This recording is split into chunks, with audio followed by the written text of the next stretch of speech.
All right, welcome everybody to another Tuesday edition of Gun Channel's Coaching. Clover Tack and I get together and chat about what it's like to create content in 2023. We've been doing this for close to a year now, and we'll see who joins us today for a live conversation. We've got a topic here, but before we get going too far, to introduce Clover and what's happening. See, waited for him to mute. I did mute. What's happening? Man, a lot, right? There's some stuff we're definitely going to have to talk about moving forward at some point. A new feature is eventually going to roll out that I talked with you a little bit about, about, that I'm currently playing with.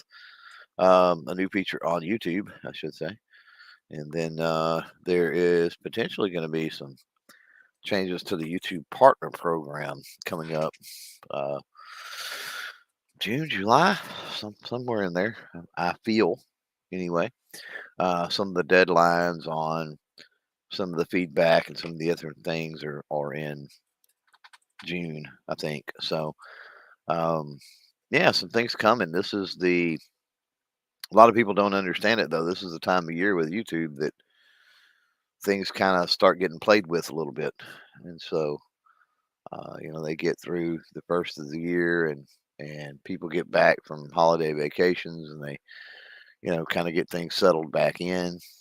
And with YouTube, they let a lot of people go, uh, mostly, pandemic hires, but they let a lot of people go toward the end of January, 1st of February. So they're finally getting things leveled back out again, and they're starting to tweak features and play around with things. So it'll be interesting to see what happens with the platform moving forward.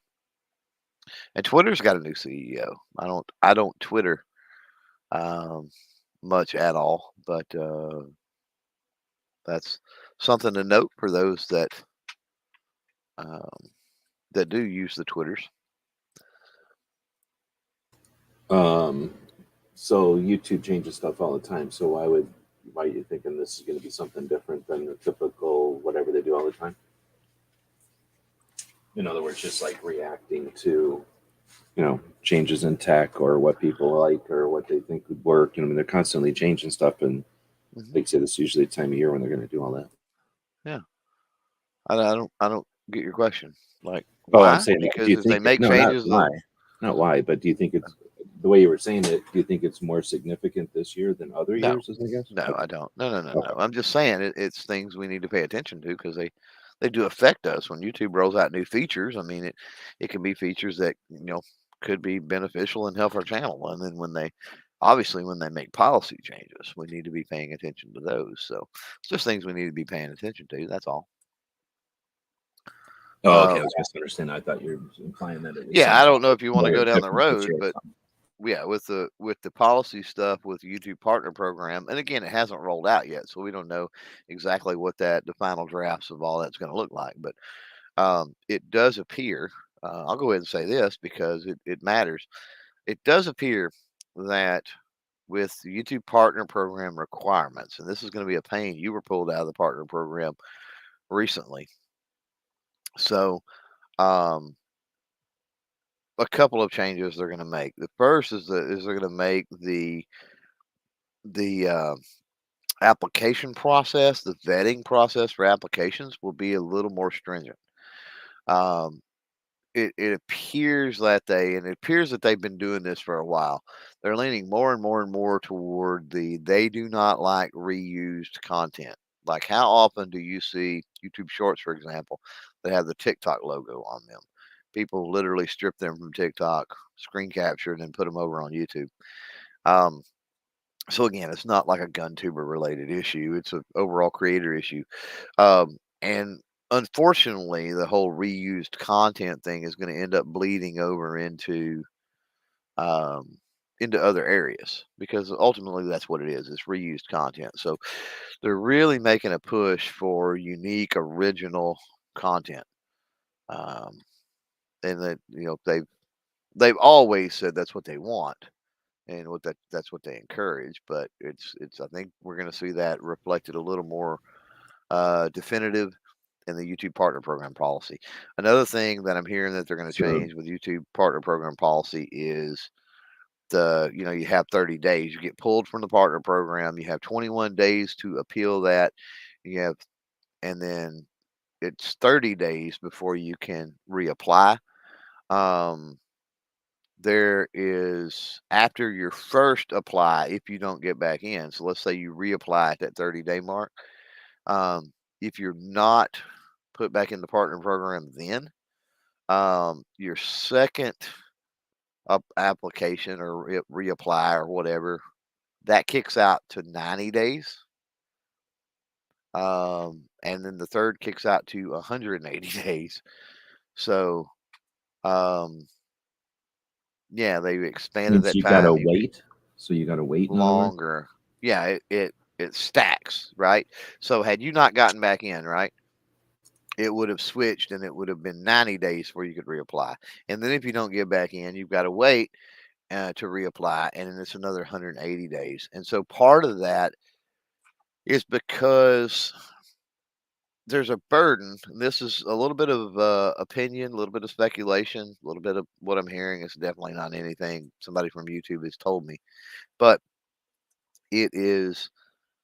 Um, it's there's a burden on the system because channels that are absolutely non-compliant and will never get into YouTube Partner Program constantly every 30 days are applying, and there's so many channels on YouTube that I think that's becoming problematic. So what they want to do is those that, obviously, well, I'm going to say obviously, but if you're not able to get back in 30 days, then you probably hadn't cleaned up your channel and there's things there, right? So Yeah, what because they're that's wanting not to the same do, as changing the bar. You're still got to be this tall. You got to achieve yeah, this right. much. It's just that they're saying you can't just keep bugging us. If you don't qualify, you don't qualify. Right. Right. What they want to do is they want to be able to push the time limit further out on the reapplies so that new people trying to apply get priority and get attention, right? Or those that are having to reapply for a first time because something went wonky or something, right? Those people get more, those creators get more priority rather than the ones that just keep applying and keep applying and keep applying, and they're not actually trying to fix their channel before they reapply. Figure out what's going on and what's keeping them from getting in. So, and I didn't mean to hijack the chat this morning with that, but just wanted to point out a couple of things are coming down the pipeline like they normally do every year. So people are joining us. Sam's out there. 500 is out there. Good evening or good morning. I guess I'm used to saying evening. Um, Tonight, or this afternoon, this morning, the conversation, the topic is the ups and downs of content creation, good and bad, unexpected of creating content. Both of us have been around for a while. We've talked to people who've been around for a long time and or know people who've been around for even longer. So we've got plenty to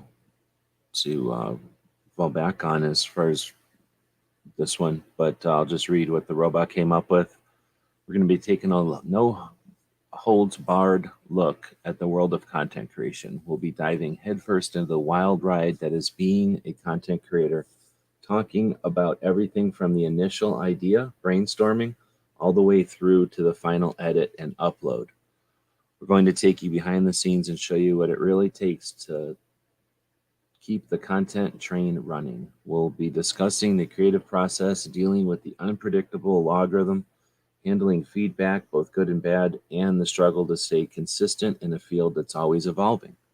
But it's not all challenges and obstacles. We'll also share the rewarding moments that make it all worthwhile, the joy of seeing a video go viral, the satisfaction of positive engagement from your audience, the sense of community that can be built from content creation. Whether you're a seasoned content creator or starting out, or simply curious about what goes on behind the scenes on your favorite videos, this stream has got you covered. Tune in to get a real, honest, and raw look at the ups and downs of content creation. Remember, it's all part of the journey. Enjoy the ride. So I typed in ups and downs of content creation, said something to the effect of, "Come on, robot, give me a description for this video," and it gave me a goofy ass like what a somebody like a carnival hawk, or it was like a horrible description. And I told it, I let it, didn't even let it keep printing that one. I told it to stop and give me a more professional one, and then it gave me a horribly nerdy one that I don't even think we would have liked. So then I told it something like make it more normal or something, and then it gave us this one. So I think it actually came out pretty decent considering, well, when I'm comparing it to the other two. But Clover's hearing this raw for the first time. Anybody else who's out there listening is hearing that for the first time or reading it for the first time.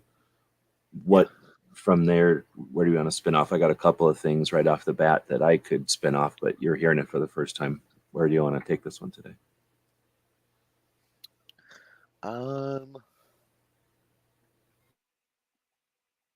If nothing's jumping out at you, then what bothers me originally is when I'm reading that first paragraph, because that's all I read before the show anyway, just to make sure it uh-huh. wasn't completely off topic, and I left the rest of it to be figure and discover with everybody else. But it says all the way through to the final edit and upload, and I'm like, well, that's your first piece of content, but that isn't the end of content creation by far. This is true. Yeah. Yeah. And there's some aspect that I don't even know if I've ever taught or talked on or come up in other chats.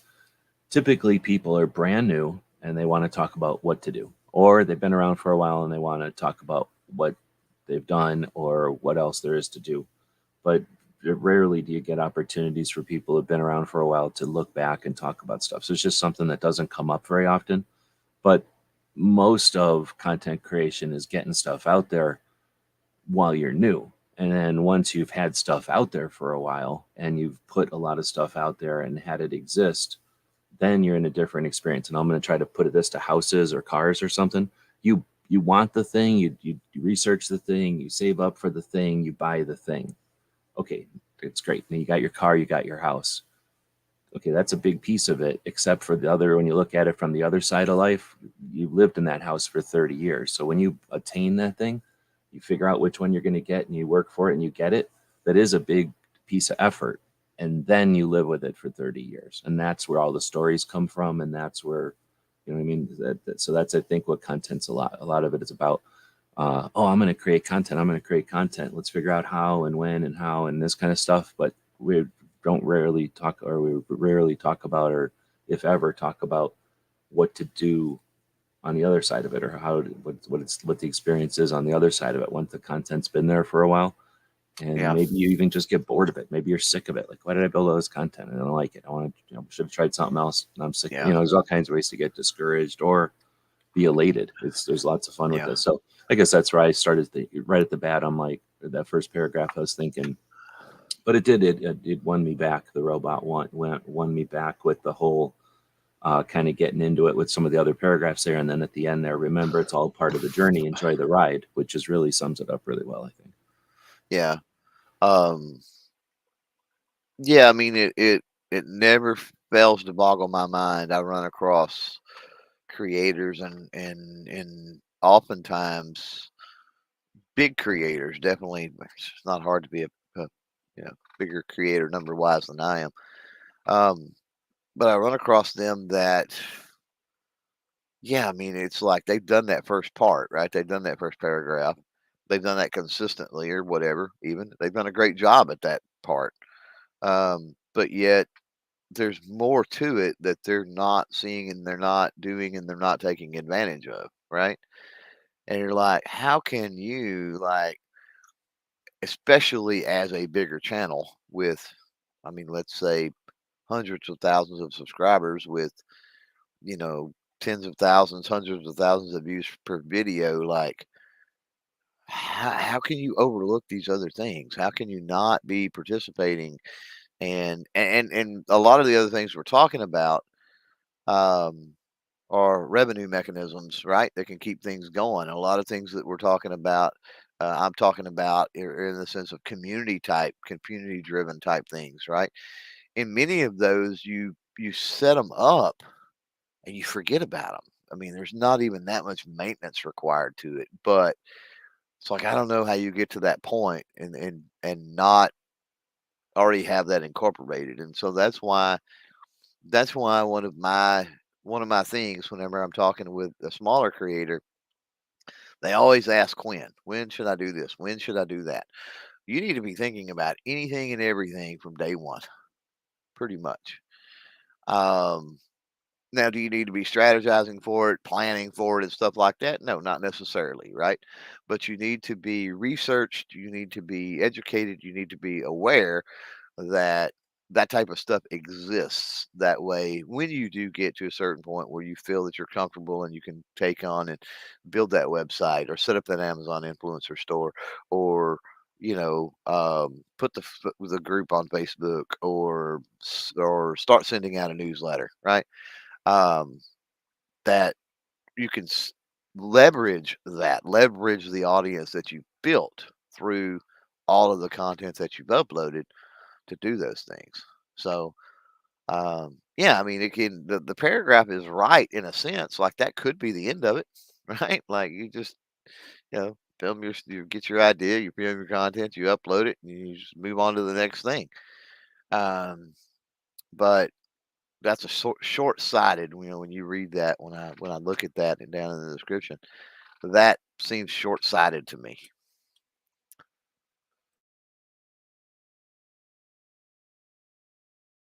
I'm throwing a link out there to the Patreons and the channel members to if they want to join in, they can have a link this time. So you don't have to like arrange to have a link sent out. Go check out the YouTube channel thing or the Patreon for the link if you want after the show. Not a conversation, but a coaching session. Snob is out there. Good morning. And if anybody else is out there, let us know. So that was my first one too. Is that first paragraph was sort of the general kind of what we always talked about.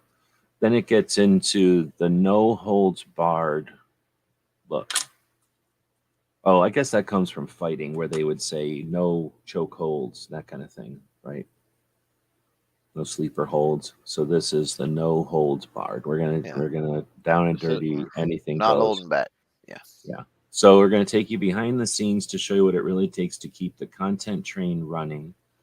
Um, is there anything in 2023 that requires a train, that requires, like, when I think of train, I think of either coal stoking the fire or can't handle any stops. It has to just keep going. Like, is there anything about content creation that requires that drive, that requires the no stops?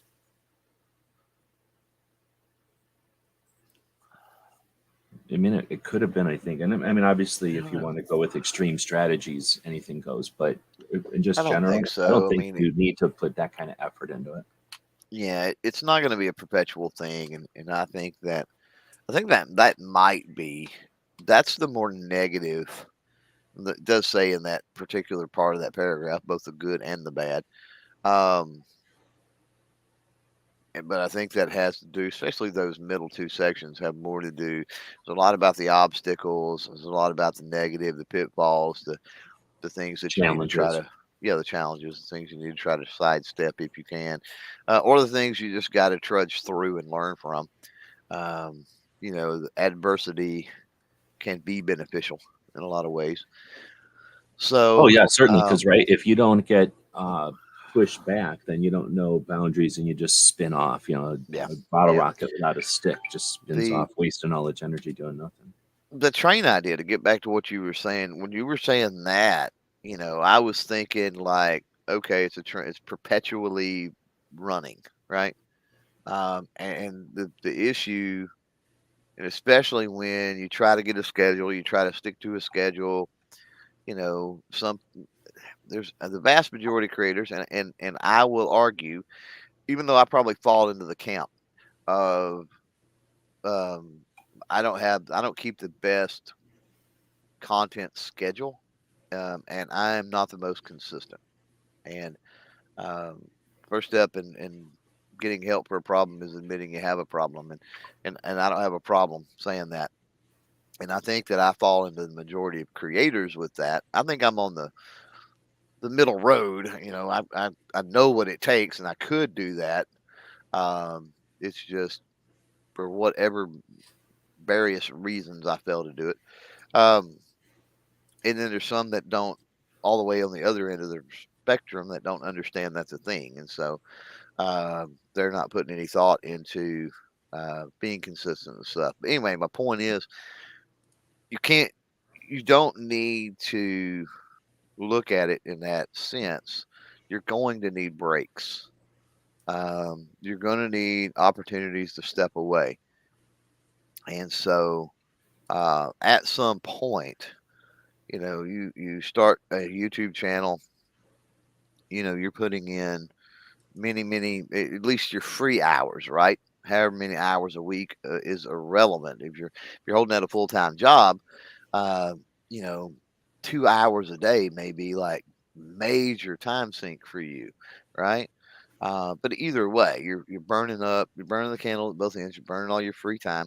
It's just going to be a matter of time, and your energy, your resources, your everything's going to be depleted. So there is a pace to that as well. So whether you schedule in breaks throughout the year, schedule in breaks throughout the week, the month, however that you can figure that out, to where you give yourself a mute time, right? And then that can be in various forms. Maybe you do content, but then you know 1 week a month it's like, oh, I'm gonna, I go shoot this competition over here, or maybe you have an alt channel that has nothing to do. You don't care if you ever monetize, you know, in another community, and you go make a video or do a live stream or a podcast, or you're doing something related to that, that community, and those types of things. I know that can be a getaway for creators, but burnout is a real thing. And so content creation, while over the long term, needs to be regular, needs to be consistent. That doesn't mean it's perpetual.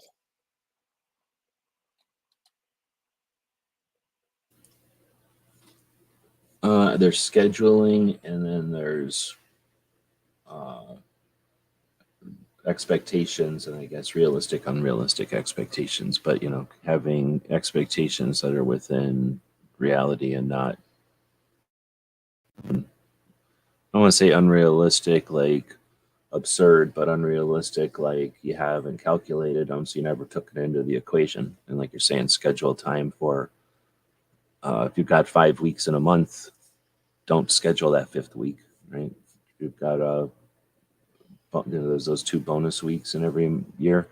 Uh, you don't have to Yeah, fill those with with I'm trying to say appointments.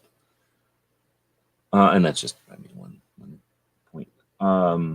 The next sentence was, we'll be discussing the creative process dealing with the unpredictable logarithm. Then you've kind of mentioned some of this too. I think we're with handling feedback, both good and bad, and the struggle to stay consistent in a field that's always evolving. So there's the unpredictable logarithms. Are they? Question mark. It's like right, saying, right. "Oh, I wonder where the river will be." Well, I know it's going down. So is it unpredictable? It's going to go down. This little river is trying to go to that big river. So Hmm. yeah, we don't know where the next boulder is going to get uncovered and where the thing's going to go left or right around that boulder. But we know it's going to hit a boulder, and we know it's going to go left or right around that boulder. We can either Right. anticipate that or get, oh my gosh, it found another boulder. Oh my gosh, we have to discover if it's Yeah. going to go left or right. Like if we're discovering the wheel every time. So unpredictable logarithm, nah, we know what it's trying to do. It's trying to do whatever and make its platform better and keep people around longer. So We how know it does that's inherently. going to change. Go ahead. Yeah, we know inherently how it works, right? And What inherently it's trying to do, what it's right? comprised of. We know some basics, right? So your river analogy, we know it's water, Yeah, right? We yeah. know it flows. We know it's going to go path of least resistance, right? There's certain things we know, and we know those about the algorithm as well. Now, the minute details, how many fish are in that river, where are all the rocks and the sunken logs, there's things that we don't know, sure, You get but used to navigating that, and when something right, unusual comes along, weather occurrence or somebody builds a dam and things change, we get used to that too. And right, every once in a while there's something new, but it's similar to something else and we get used to it. So yeah, hmm, and that's something that, yeah. well, this is what it's all about. The ups and downs is Well, part and of time on the clock. when it changes, you do one of two things. Well, you either navigate the river differently, or you change the equipment you're using to better navigate. It's either skill versus you know um, better equipment. I mean, you could take a rickety raft and go down a rapids, right? If you were super skilled, you could probably do that. If you had an absolute tank of a raft, right, it's going to be way more forgiving, but you've got the initial investment of, hey, I've got to do this. So there's a few ways to deal with algorithmic changes as well. Yeah, it's good.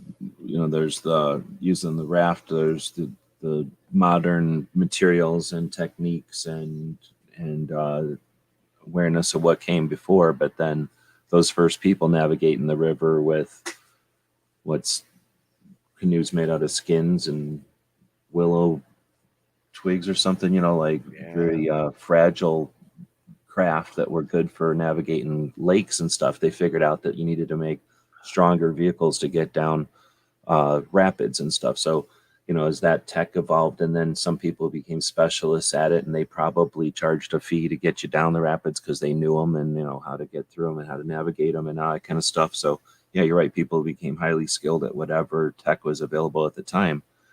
But you have a horse and buggy and you're really good at it. You really know you're the best person around for horse and buggy, but it's 1930 and the cars have been around for a few years now.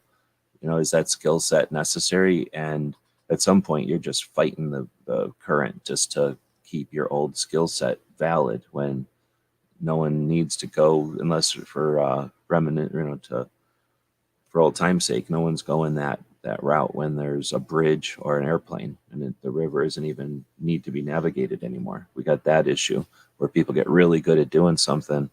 Hey, I'm really good at navigating this river with my tech that I figured out. Well, there's new tech, and if you're not paying attention to the people passing you on the river, then there is new tech. They're doing using the new tech to do it. The Chat GPT and that kind of stuff is the examples of that I think right now. And then again, there's people that are just not even going down to the river anymore. There's a bridge now, or just fly across the country. So depending on your goals and what your ambitions are, now you realize that there are going to be people that do want to go figure out how to get down the river like the old days, and you're satisfied. Your expectations are, I'm going to be satisfied with that number of people, that audience. Then have a great time. And if your expectations are set well, then the number of people that do decide to come navigate that river in the style that you do it are going to have a great time, and you're going to be there to be found, Yeah. right? Well, it all comes down to, and we've talked about this many times on this stream before. It all depends on what you're trying to accomplish, right? It all depends on your end goal. If your thing is, you know, I navigate the river with old tech because I'm really, really good at it, and it's just a historical teaching thing for people to navigate the river with old tech, that's one thing. If you're navigating the river with old tech, but your goal is, you know, commerce up and down the river, like, you may want to rethink your approach there. You want Yeah, something more efficient exactly. and more effective. Or like I want to get as many people back and forth up and down the river. Well, you're not going to do it. You're going one way down the river, and then you're pulling your boats up with a. You're not able to do it. It's not going to happen. Okay, so then in a field that's always evolving, so I don't know if we can keep on the boat thing or not, but that's definitely something that's always been and seems like, I guess you could say that it's happening even faster than before. I'm assuming it's gonna not get any slower. So as far as the evolving with the field, how big an element is that? I think that's something that, is it a requirement that you're able to adapt, or is it a requirement that you enjoy the having to adapt, or is it just something that you can grin and bear it if you have to keep up or something, or is I it think like, you have to. I think you have to adapt. So I think you have to enjoy for longevity, regardless, um, and for growth. I think you have to. The enjoyment has to be there. For some, at a certain point, I don't guess they necessarily have to adapt if they've gotten to the point that they want to be. Um, like we I don't necessarily want to use the river analogy anymore, but think about people that headed west, right? There are people that found a place and they went so far and they found a place and settled. And there's people that kept going and kept going and kept going, right?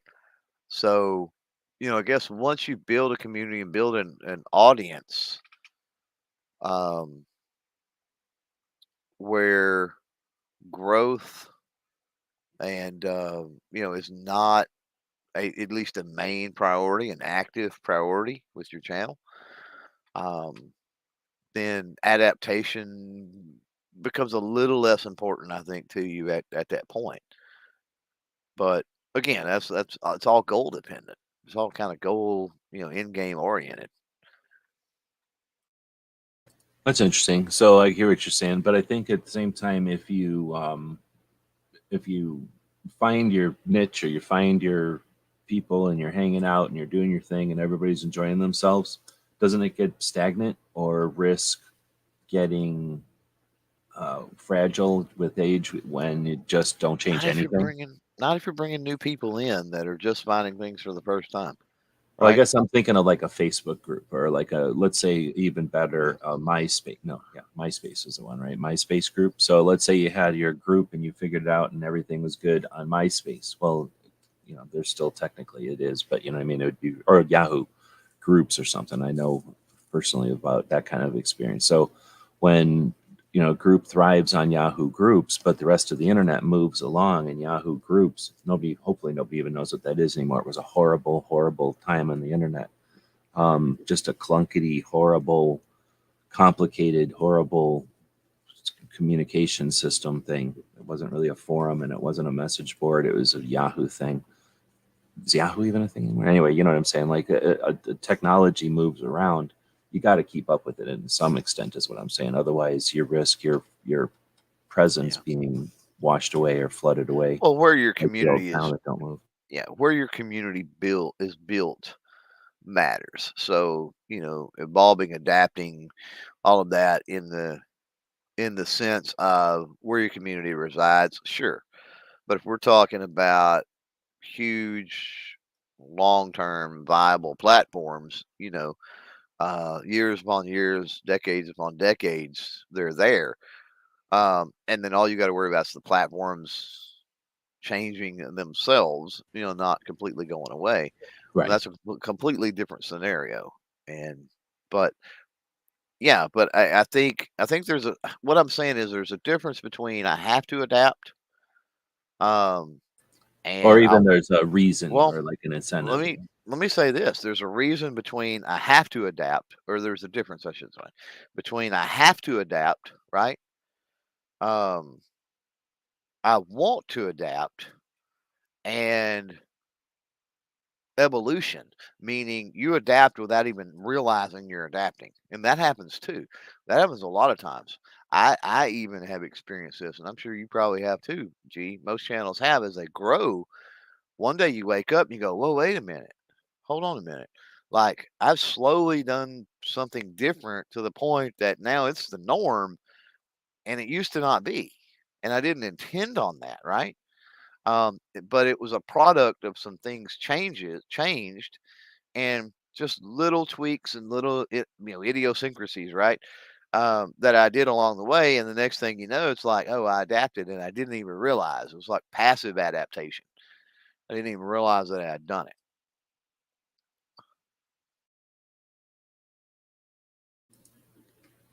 That's probably a better word. Well, adaptation, evolution, same kind of thing, I guess. But the reason versus the drive, I guess, versus the what's the word, resistance. Like some people are just resistant to any change, so they're gonna not do things just to spite, I guess, that kind of thing. So being open to evolution or change versus having to dive into it and thrive on it or seek it out. Right. No, there's a spectrum there. Anyway, so we're just dissecting the robots here. We're not getting a lot of feedback. There are people out there watching. We do these things live for a reason. So if you want to chat or have a point or something, feel free. I've put out links to my channel members and Patreons, the people that make it possible for us to spend time on this. In fact, I should have that thing I'm going going on to go do the recipe on my same lap. thing. So after the show, Clover and I stick around for at least an hour and chat about not just shoot the shit, but to chat about your projects. And if you've got a specific issue or challenge that you're willing to talk about with other people, if there's other people there, occasionally it's just us and a couple of people or us and one person, but there might be other people in there, and feel free to jump in. We talk to people all the time, and half of them say do it after business hours, and half of them say it has to be in business hours. So happy medium, we do it after this show. So we've got the link out there for folks that are supporting what we do. We appreciate that, and hopefully this is something that we can use to, or a way that we can help offer some experience to anybody's having any bumps on the road. So, or smooth sailing. Sometimes it's cool to have somebody to chat with when everything's going good, so you can get some bearings and just get an idea how fast you're really going. The next third paragraph here, but it's not all challenges and obstacles. We'll also share the rewarding moments that make it all worthwhile. The joy of seeing a video go viral. Clover's never had that happen, unfortunately. The satisfaction of positive engagement from your audience and the sense of community that can be built from content creation. And I'm just kidding. I have no idea. Have you had viral videos? I don't know if I ever have. I don't think I ever have. No, I wouldn't say that I've had anything. I wouldn't consider anything I've done viral. But to me, viral is a spectrum. To me, viral is It has to be like uh, immediate. Viral is like, it's oh snap! I continual. didn't expect it to go that fast or that far. Well, yeah, but depending on the size of your channel and some other things, what is viral to one person might not be viral to somebody else. And Oh and yeah, in, yeah, in a exactly. sense of social media and the sense of content creation and the sense of video, viral simply means that you got way more traction with that in a short period of time than you normally do, right? And It's I would not. say viral is also there's spectrum of viral. Like there can be a bunch of views, but if there are a bunch of views laughing at you or a bunch of views, I don't know, looking at the pants you're wearing or something.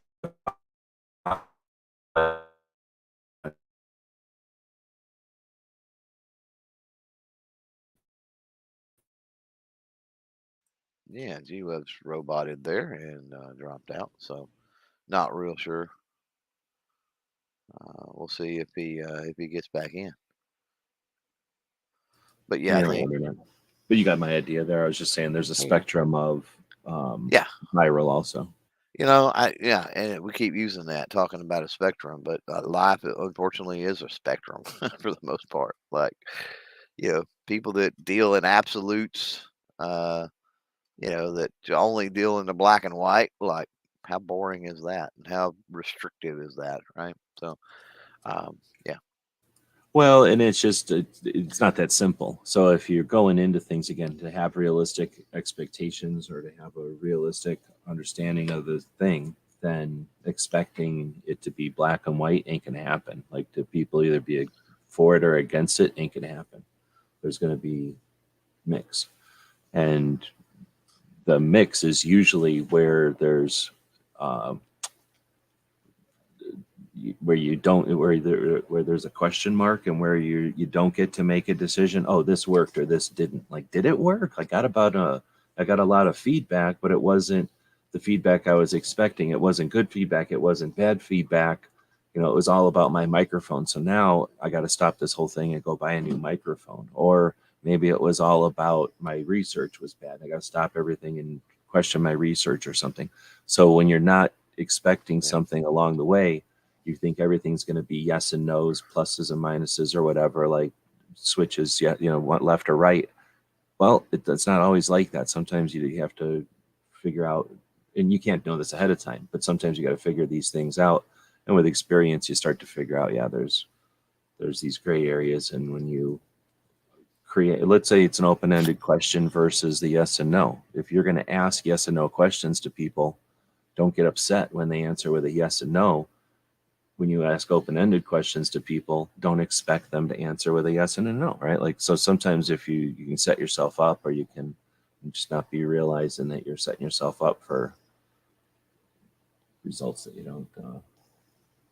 Ghost has a good point out there on viral videos. He says viral videos don't have to happen right away. Sometimes it happens months after a video is public. Yeah, I mean, it can, at any given time, somebody can pick up a link, share that to some big platform, or whatever you did the video on, all of a sudden becomes a super hot trending topic, or, there's all types of factors that are outside of your control that go into viral video. That's the whole idea of viral video. People, there are creator helpers that literally sell courses for hundreds, if not thousands of dollars. Oh, we'll show you how to make viral videos. And it's like, that's like dependent.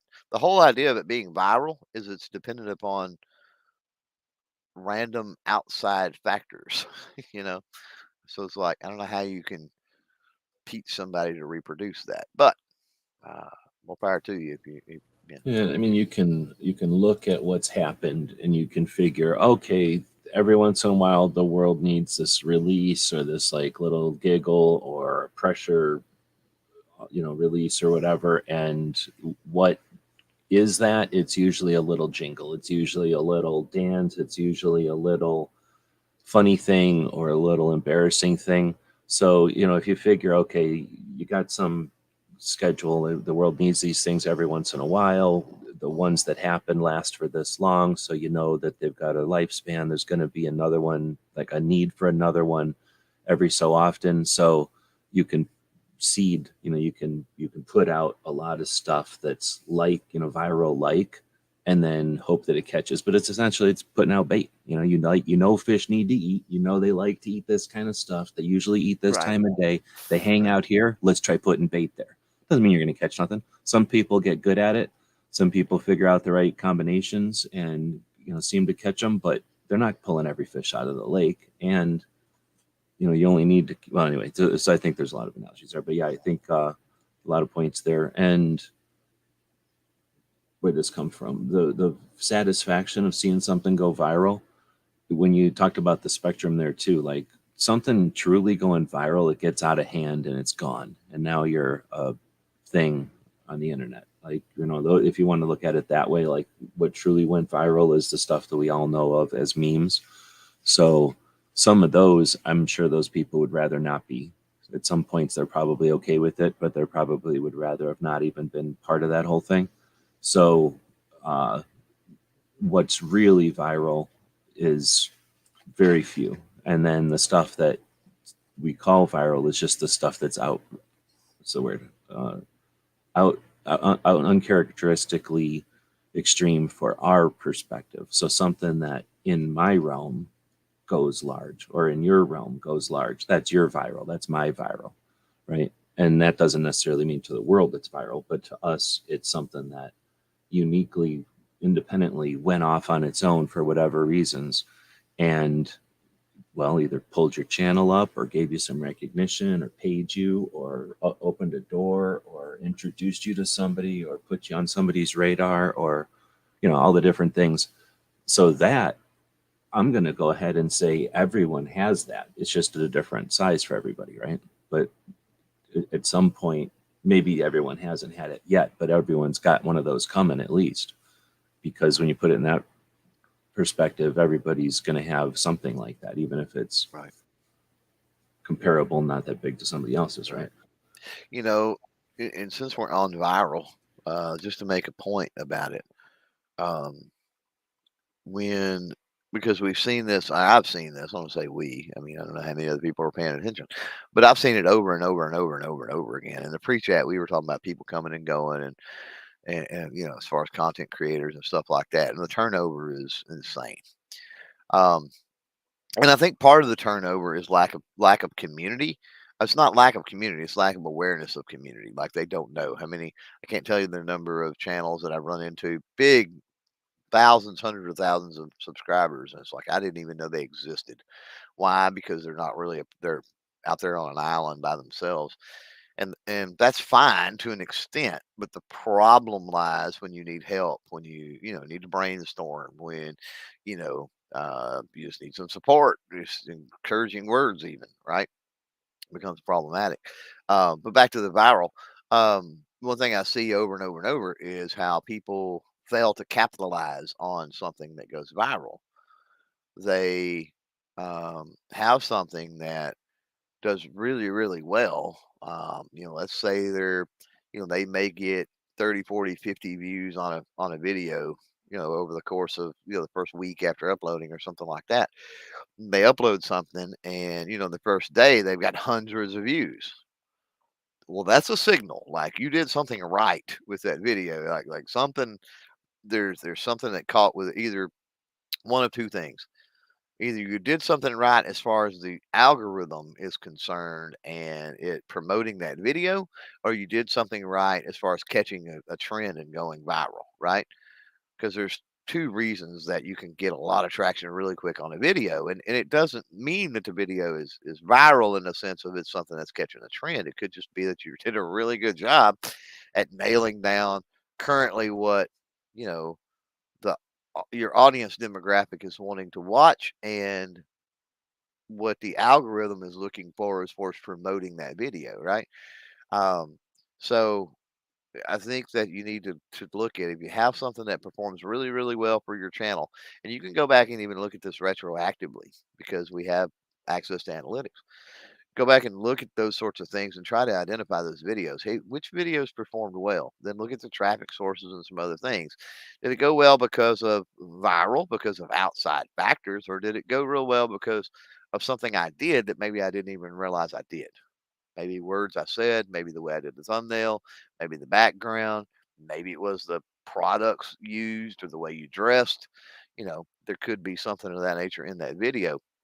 Um, and in that sense, um, there is the potential to replicate. Now, I say that with a caveat in regards to viral videos. I do know channels that have done one off viral videos, meaning their channel is about one thing. They do this video, whether it's because of a rant or just something they just felt like they wanted to do. They do some type of one off, right? And this is also where you have to be really careful about the whole taking advantage. So if that channel has a viral video on something that's seemingly pretty much non-related to the rest of their content, then do they want to double down on that? Do they want to continue to do that? Because when they do, they're completely shifting course with their channel, right? And so just be mindful of that as well when you're looking into those sort of things.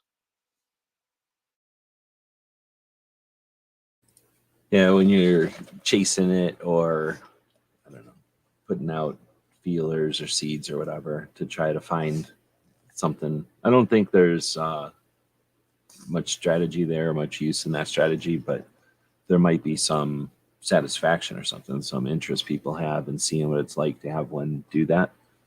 But like you say, there's unless it's something that is part of your stuff and it catches and pulls your stuff in the direction that you want to go. It's this, your sails are up and the wind catches and you go in the direction you want to go.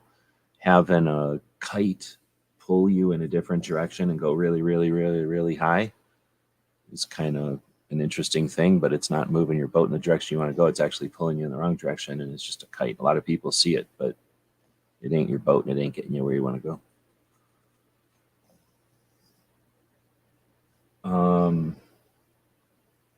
Video of someone that gave you a virus doesn't count as a viral video. Well played. Snob had a Yeah, good one that some his some photos viral are all videos over the viral. They last just haven't found them. some Go ahead. viral videos over the last few years. Viral, I'm using that in quotes like Voss did. Some viral videos over the last few years would get you banned from YouTube, as a matter of fact. Ouch. Yeah, just really. just a thought. Yeah. But it's not kidding around saying that his videos are all viral. The logarithm just hasn't found them yet. But There's here's some the truth thing: to that. they're all videos. That is actually the case. Like that, Yeah. everything is like that. You just don't know it. But if Yeah. I don't know, whatever it is you're doing videos of, yellow pencil sharpeners or something, is the cool new thing. 3 years from now, guess whose videos are going to start getting watched 3 years from now? You don't know Yep. that.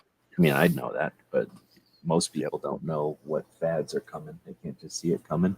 Hmm. Um, all right, so then the last paragraph, I guess, if we're getting into the 50-minute mark here, whether you're a seasoned content creator or just starting out, or simply curious, or I said that wrong. Whether you're a seasoned content creator just starting out or simply curious about what goes on behind the scenes of your favorite videos, our video had you covered. So hopefully you got an honest and raw look at the ups and downs of content creation. I don't know if we talked about the ups.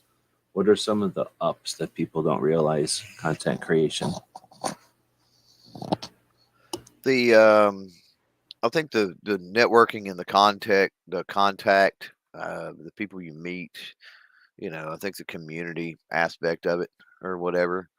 How I know about that's a how small the world becomes once you figure yeah, out yeah, that, yeah. like, oh, Hmm. everybody's just regular people doing stuff. Like Right, literally everybody's just a regular person doing stuff. Everybody is right. just a regular person doing stuff, except some of the a-holes are, I don't know, in positions of authority or power their whole lives, and they get a little bit better off situation or whatever. But the rest of everything you see out there, literally everybody is just regular people doing their thing. And sometimes they put on makeup and make it look like their thing is really important or a big deal. And it maybe is for a couple of minutes, but then they go back to being regular people again.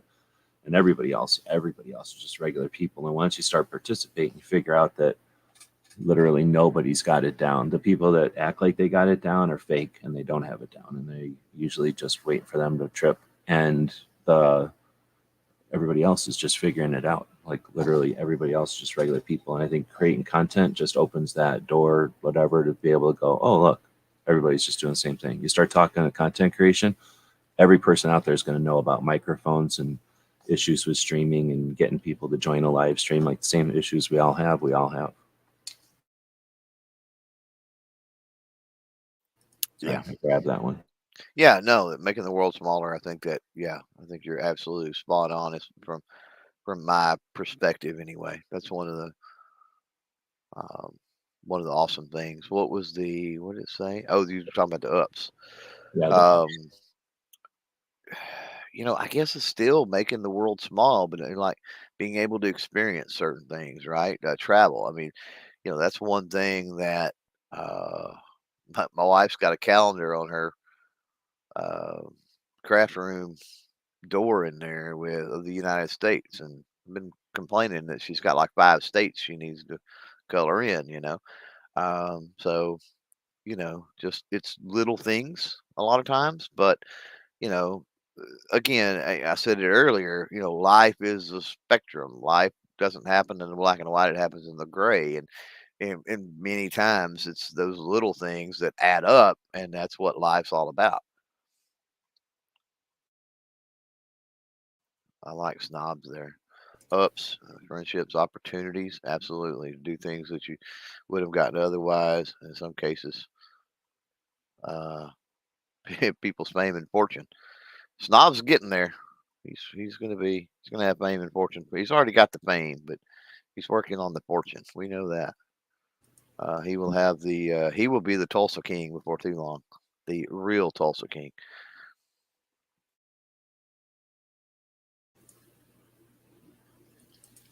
Foss I've got to know a bunch of cool people I would have never known if I didn't start making content. Same kind of sentiment, I think, right? What do you say, the Hmm. camaraderie of the Well, community, I guess, of content creators. They're it. you're all in the same boat. So even when you go somewhere, you're all YouTubers. All you YouTubers that hang out together are all YouTubers, and all the Yeah. bloggers, they hang out together and they're bloggers, and all the podcasters that are only podcasters, like, they hang out together. So there's still, like, the groups of people, and once you start making content, you start to figure out, oh, Right. okay, I'm in that group, or we're adjacent to that group, but they're, we're in these groups. Yeah, there's lots of ways to there's lots of ways to make the world small, right? And there's lots of ways to gain that perspective of, the now, if you've never seen the picture, go look it up, of the pale blue dot, but really puts things into perspective. And that it's a picture of one of the Voyager probes of Earth, and it's literally like a quarter of a pixel blue dot. I mean, it's crazy. Um, it really puts in perspective that, um, yeah, I mean, if you can make everything small, how do you have these connections all across this big, huge globe and everything? It's weird. But it also gives you perspective and insight that a lot of basement dwellers, people that just grind, and these are not the same people, but different types of people. But introverts, basement dwellers, people that have their families, they have their regular 9 to 5. Um, then they've got soccer practice or ballet or whatever, and they've got to cook dinner and go to bed and get up and do it all over again.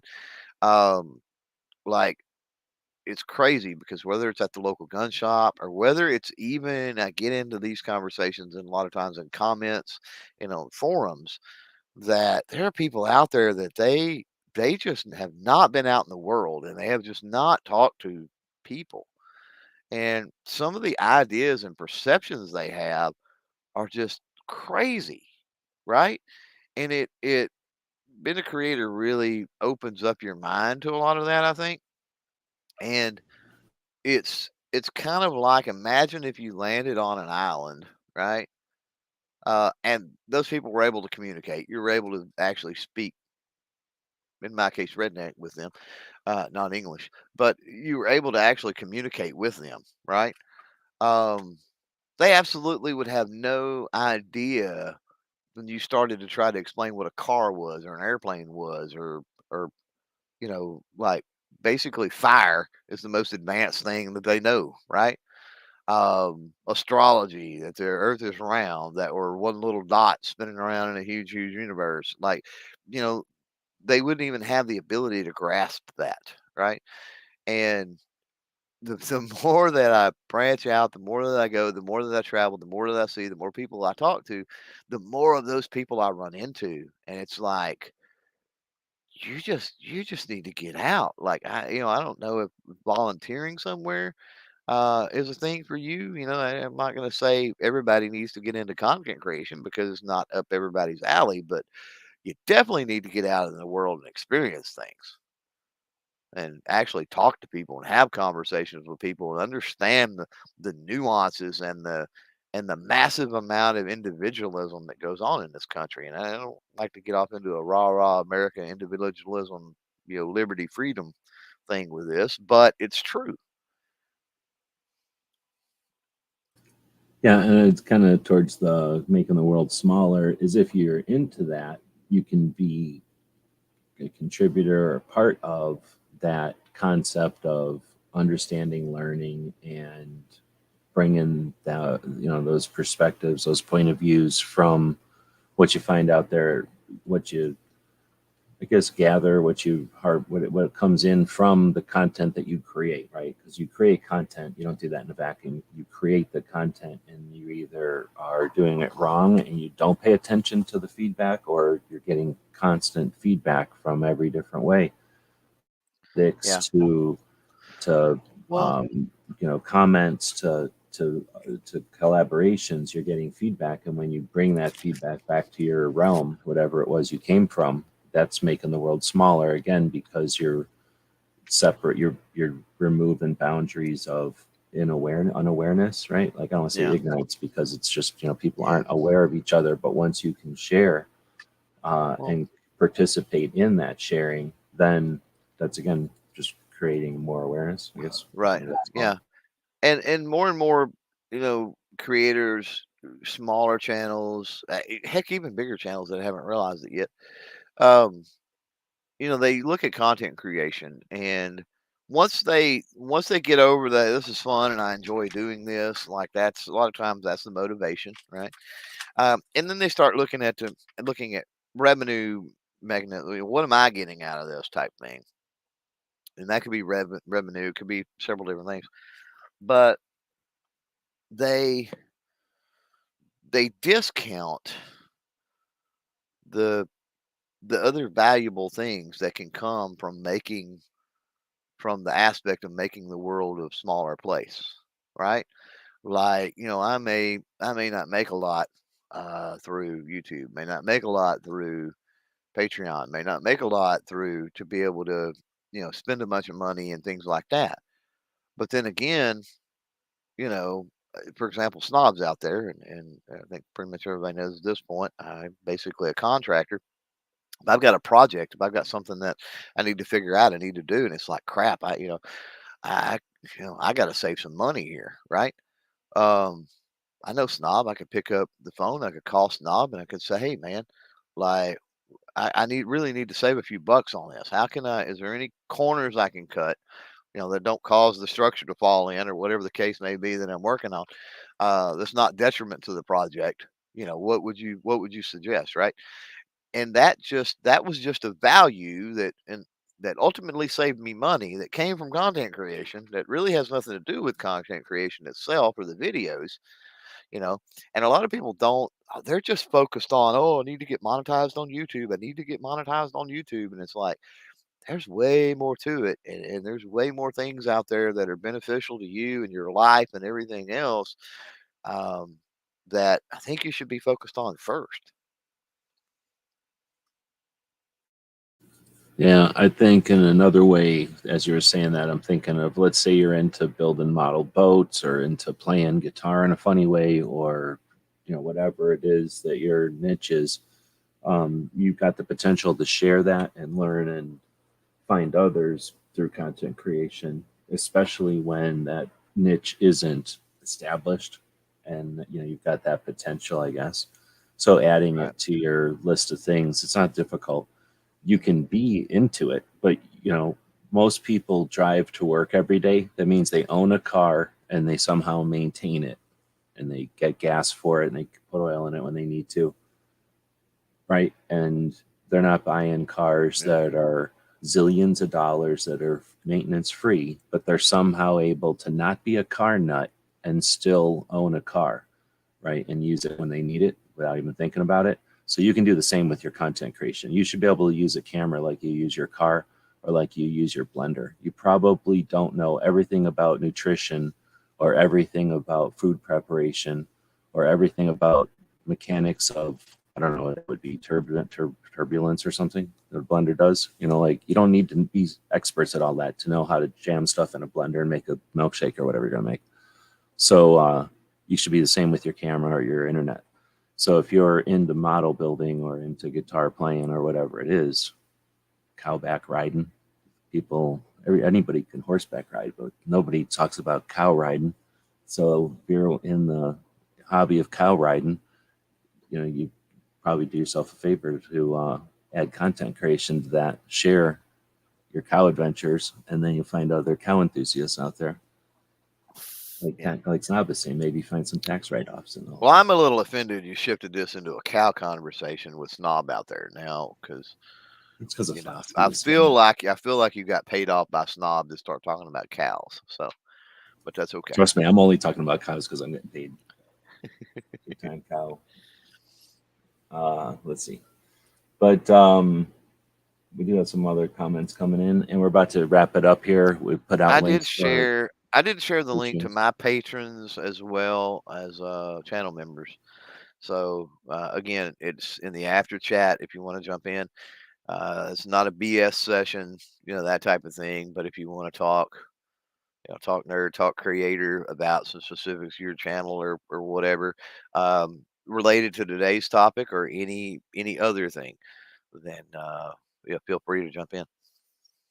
Oh yeah, good point. These are open sessions or whatever you're having issues with or whatever you need to have an ear or a conversation about. They're not necessarily what we're talking about today. And if you have an idea for next week, let me know so we can put it in the thing there. And to Voss's deal here, that's a great point, Voss. Thanks for throwing that in. He says, I learned a lot researching topics for the overnight chat stuff I wouldn't have looked into otherwise. I have literally changed 180 on perspective and opinions before doing things for a video, right? Um, or preparing for an interview, or things like that. And yeah, so I completely understand what boss is saying. Um, Sometimes, we know a little bit, and it's like, I'm going to go in and do a little bit of homework, and then I can really talk about the subject. And then the next thing you know, you went down 15 different rabbit holes on that subject, and you're like, whoa, wait a minute, I've got a completely different understanding and perspective and opinion on this subject than I had previously. So, um, yeah, sometimes, yeah, we end up changing ourselves rather than changing the world, which is fine too, because ultimately we can't change the world unless we change ourselves first. Hmm. Um, I guess when I seen that one, I was thinking that a lot of my stuff has also just been from research, and that's why I appreciate having the outlet or the, I guess it's a resource uh, to be able to put things out there. In other words, to started creating content gives you a place, a shelf, place on the internet to put stuff. So now you have that resource, that element. Now you have when you're looking around, you go, oh, you know what? I can research this and there's a point to it. I could research this and share it. Like I can research this and there's a reason. Sometimes if you didn't have that, I think the tendency could easily be, oh, I could research this, but why? I don't really, I'd be casually interested and then it's not that big a deal anymore. But at least for my experience, I've found great satisfaction in gathering stuff that was fragments of data and putting them together with a focus. Like, for example, the Ring of Fire guns. All that data was just out there. I was just one to put it all together with a focus on what was really going on in that era and during that time, and how these particular companies were persecuted and why, and put that focus on it. But the data was all just there, and that was super interesting. And I don't know if it needed to happen or not, but it was certainly satisfying. And then it's created lots of conversation or debate or whatever over the years.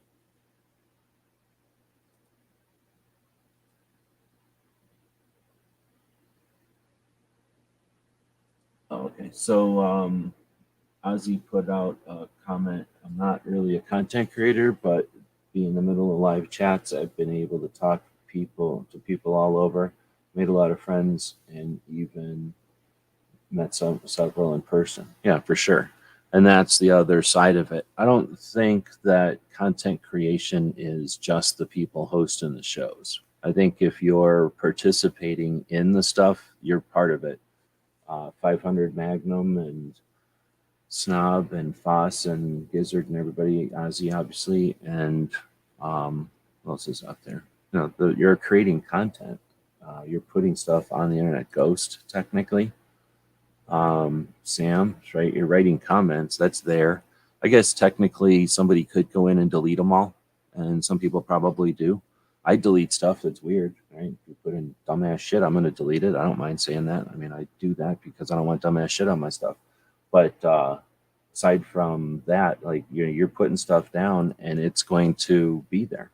So I don't know, 10 years from now, a million years from now, it's 10 minutes from now, somebody goes back and watches this. You're part of that. So there's definitely that angle, but there's then the angle of if you're out there being part of a community, and however that might be through Patreon. I've got people on Patreon that I'm in contact with or communicate with that never go on live chats, that are never in YouTube conversations, that I don't really honestly know where they're watching the stuff, since we throw stuff all over the internet. So there's different people having different conversations all over. And um, your influence, I guess, on the content creators is unmeasurable. I guess it's undeterminable. So yeah, the content creation is stuff that's happening. Somebody's doing it, but they don't do it in a vacuum, and they're doing it with influence. What was that? All right. Well, I could sit here jabbing all day, but we're going to be going off air here, and if anybody wants to jump in, if you're a Patreon of either of us or a channel member, We've got links, and we'll be live for about an hour off here, just chatting it up about stuff. Let's see. Hold on. So that was Ozzy's one. Then Gizzard is saying, absolutely. In my case, if you comment in my live stream, send in the pictures of guns, participate in the giveaways and stuff, you're contributing to the content. And his stuff wouldn't be the same without it. Not to mention all the people who contribute as channel members and as Patreons in the past, since he's moved his stuff over to just YouTube. All of those, well, I don't say just YouTube, YouTube predominantly. Um, all those people are part of the channel. That's true. And then you think of that as, whatever you want to call a subscriber, a supporter of a project. Hopefully, people support and subscribe to lots of projects out there. People doing their own thing are, a necessary layer that we don't have with the state level organizations, with the organizations that are featured on an area of interest or a particular group of people. We have those, and those are great, but they're all focused on their thing, their issue, their whatever their angle is. And then we've got the state levels and we've got the national levels, and they're all worried about making court cases and getting your membership dollars. The only people that are actually getting stuff done, the soapbox, isn't people like with, magazine publishers and television producers. The soapbox is Gizzard and Snob and everybody else. So that's participation, sponsorship, uh, subscription, or collaboration with those folks. That's the soapbox, in my opinion. That's that First Amendment right to assemble, right to speak, and then kind of gets merged with the press at this point. All right. Well, unless Clover's got anything, we'll be back again on Saturday to chat with Tony. Guys, gun questions. Clover's got his chat with Ghost. Ghost has a chat tonight. I don't know if anybody else is doing stuff. There's lots of people doing stuff. Gizzard has got his comment up on the screen. He goes live every Friday. Foss goes live on the overnights on Wednesdays and then every other Saturday. But I've heard that's changing to every single Saturday. That might be a rumor, but I don't know. And then if I'm missing anybody, I apologize. But over on gunchannels.com, we attempt to have a list of all the live shows that are happening. I guess I have to edit that list. It's been a while since I've kind of addressed it, but maybe do that in a future episode or something. We'll talk to you all off here. Clover, you can wrap it up here if you got anything else to say. Yeah, man, pull the plug. Let's go.